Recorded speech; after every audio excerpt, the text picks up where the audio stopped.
at upper land. It'll be days in all the way.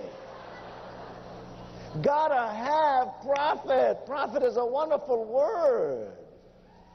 Your power to persuade plenty of prospects to purchase your product at a profit. And by that I mean not only to recruit enough people to come onto your team, but I also mean selling Starlight products ultimately at retail to customers. That's really what will build the business beyond imagination here, border to border, coast to coast, and countries beyond. If there were an eighth P, by the way, to that definition, what might it be? Somebody guess.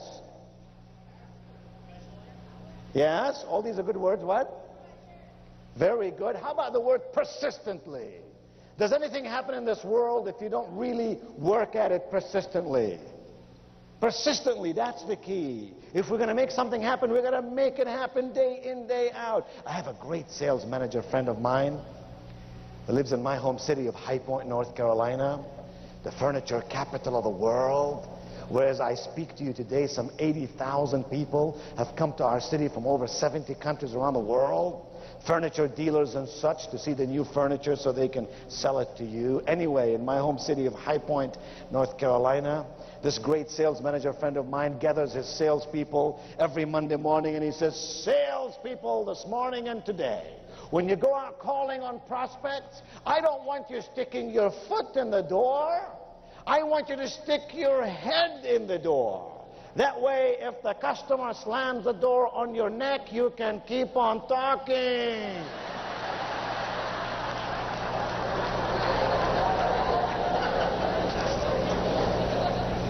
And that's what I mean by persistence.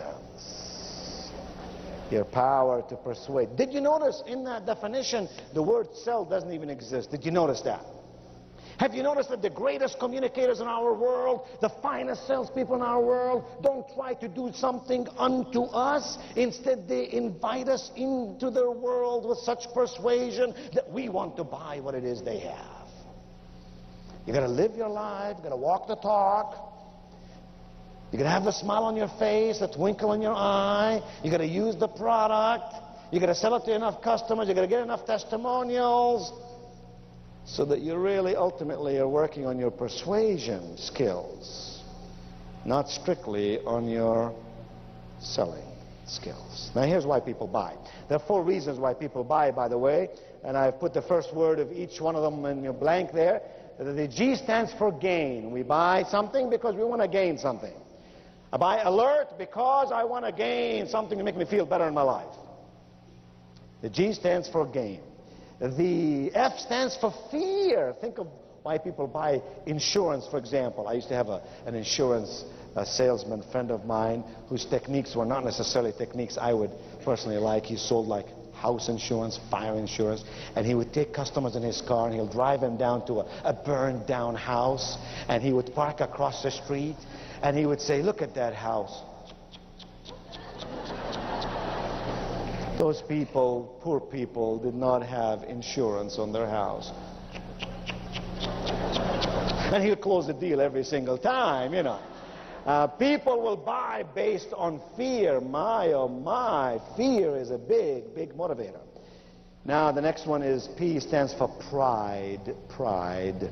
People buy because they're proud. Look how nice you look. Look how pretty you look. How nice your hair looks. How nice your clothing looks. Why do you do that? You need clothing just to feel warm, or you need clothing so you don't get arrested. Why do you take all this time to look so nice? Because you're a proud person. That's why. I'll bet some of you, you know, if we looked underneath that clothing, you might have a ragged underwear on. No, not the ladies, not the ladies, no, because the ladies, their mother told them never leave the house. What if you were to have an accident? You'll embarrass the whole family. Am I right? But guys, oh my, what guy in this room did your mother tell you that? We guys can go on a trip for a week, forget our underwear, no sweat, turn it inside out, use it for 2 more weeks. And the eyes stands for imitation. Oh, how important are testimonials. Imitation. We all want to do what somebody else does. We all want to look as good as somebody we admire. Imitation is a big, big reason why people buy what they buy. But by the way, here's a little tip between you and me. I do a lot of executive seminars for executives about how to present themselves, including how to dress and how to look and so on. And the piece of advice I always give them is this. Remember, you're buying your clothes or having your hair done by someone who's probably making minimum wage. There's nothing wrong with minimum wage. But a person making minimum wage is not going to be the person who's going to take you to the zenith of success in your life. Because if they could, they would have already done it themselves. So I say to ladies, don't leave that to the hairstylist making minimum wage to fix your hair for you. You look at people you admire, you'd like to be like, people you see in them some good stuff, and you say, what are the similarities in the way they fix their hair? Take those pictures of the hairstyle and say, I want to look like that. Are you two okay? You seem to get excited about nothing. What is it that you had for lunch? You know, you guys need to take some. You're not on Prozac, right? No. Lifeguard. That's it. It's lifeguard. Yes. Okay. Well, and the same thing with guys. You know, sometimes we'll buy our clothes from someone who's making minimum wage when we really need to listen to someone whom we admire and say, I want to be like that person, because that person has already charted the course of success. I've already walked it, already found where the potholes are. I want to learn from someone who's done it. Difference between a failure and a success. The failure says, can I do it? The success says, how can I do it? Show me the way, and I'll get it done. So, that's why people buy. Here's why people will not do business with you. Here's why people will not be recruited by somebody. Here's why people will not buy a retailer product that we may offer them. 4 very important reasons. The first one is no confidence. No confidence in you, your company, or your product. Any one of those 3 will keep people from buying from us. No confidence. No confidence in you, your product, or your company. Got to have confidence. If people have no confidence in us, why should they do business with us? No confidence. I already said confidence comes out of competence. Here's the second reason. No need. No need, no need, no need. Don't need it. I'm feeling good now. No need. Someone who says no need simply means you gotta persuade. You gotta show them how they can feel better, greater, live a more wonderful life. Third reason is no money. You've heard it a million times. Can't do it because I don't have the money. Here's what I found about money, and some of you remember my telling you the story that when I was in college, as a junior in college, there were days I did not have enough money to buy food to eat. And yet as a junior in college, I put $17 a month on the first piece of land I bought and paid for it 1/4 at a time. And when some writer, they did a story on me this month, actually, November issue of Entrepreneur magazine, and somebody says to me, how or what was the secret to your success? I'm always so amused by that question, because there is no secret to success. Not in the land of the free, in the home of the brave, not in North America. There are only systems for success.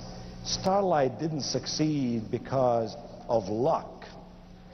In 4 or 5 years has become the leader in the industry because of its solid systems, both in product and process, because it attracts the finest of the finest, the best of the best. You sitting here today, that's why it succeeds. So there are no secrets. There are only systems, and they could be had by those who want them. No money, that means I haven't seen the value yet. That's why you and I can't be salespeople. You and I must be value interpreters. We must be value interpreters. When you and I are value interpreters, we create value in what we do, and people would want to get it. And the last reason, of course, is no hurry. No hurry. But let me suggest something to you. I've summarized all this in 2 lines at the bottom of page 1. That's all you really got to remember, these 2 lines. Now don't get mad at me when I tell you this, but it's the truth. The truth is the only reason someone will not do business with you or business with me is for these 2 reasons, nothing else. This is a whole sales seminar summarized in 2 lines. Reason number 1, they didn't explain it right, or in this case, we didn't explain it right.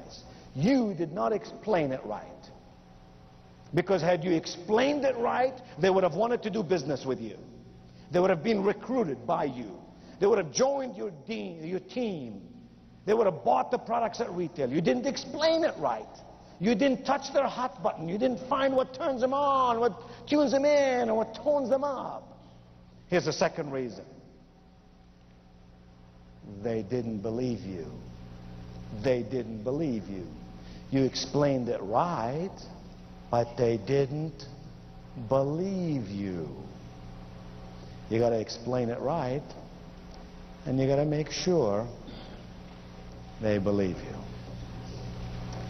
I don't know that I have time to tell the story, but I can't resist. Would you like to hear this wonderful, terrific, incredible story?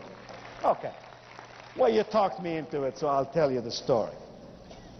I want you to imagine this. Now, imagine on a Saturday some years ago, this was back in the early 80s. Sit back, relax. It'll take me 7 or 8 minutes to tell the story. It's a wonderful sales story.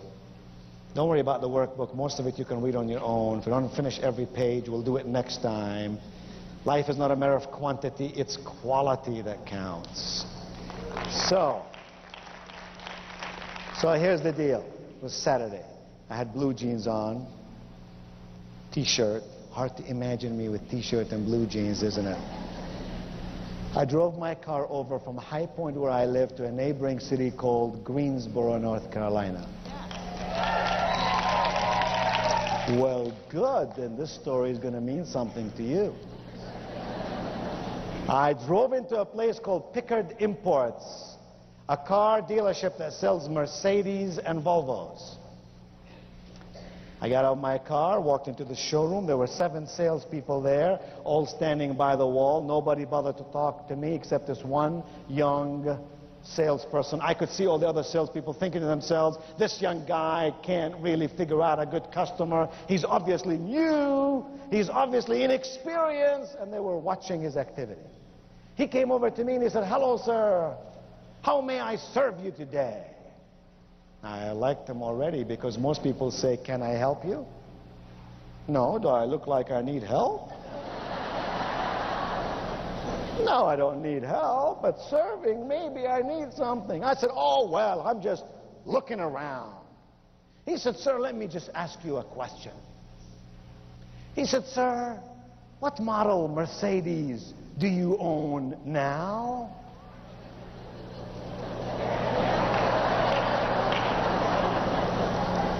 I said, I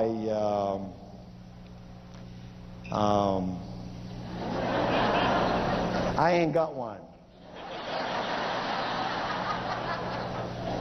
He said, that's funny because you look like a man who would and should have one.